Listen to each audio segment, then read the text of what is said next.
សួស្តីបងប្អូនទាំងអស់គ្នាថ្ងៃនេះដែរនឹងខ្ញុំមានម្ហូបមួយមុខចង់បង្ហាញបងប្អូនគឺសម្លម្ជូរត្រីងៀតត្រកួនជាដំបូងយើងត្រូវដាក់ទឹកឲ្យសមល្មមទៅតាមបរិមាណនៃម្ហូបរបស់យើងចាបន្ទាប់មកទៀតយើងត្រូវដាំទឹកឲ្យពុះយើងដាក់គ្រឿងមានម្ទេសទឹកគ្រៃនិងទឹកពិសេសដើម្បីកាត់ឆ្អាប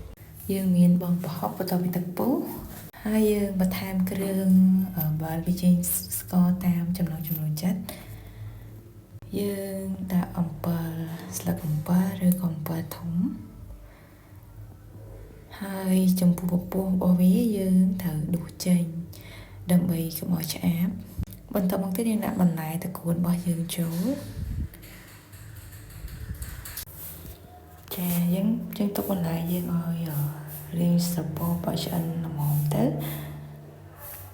បន្ទាប់ពីសម្លរបស់យើងពុះយើងធ្វើការភ្លក់វាថាវាមានរសជាតិសមល្មមទៅបើអត់ល្មមយើងអាចបន្ថែមគ្រឿង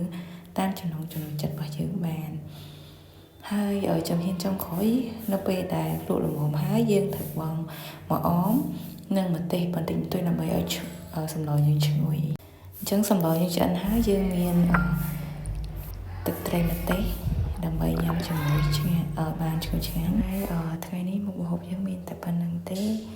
អរគុណច្រើនបងប្អូនទាំងអស់គ្នាដែលបានទស្សនាដល់ចុងបញ្ចប់ហើយអរគុណច្រើនជម្រាបលា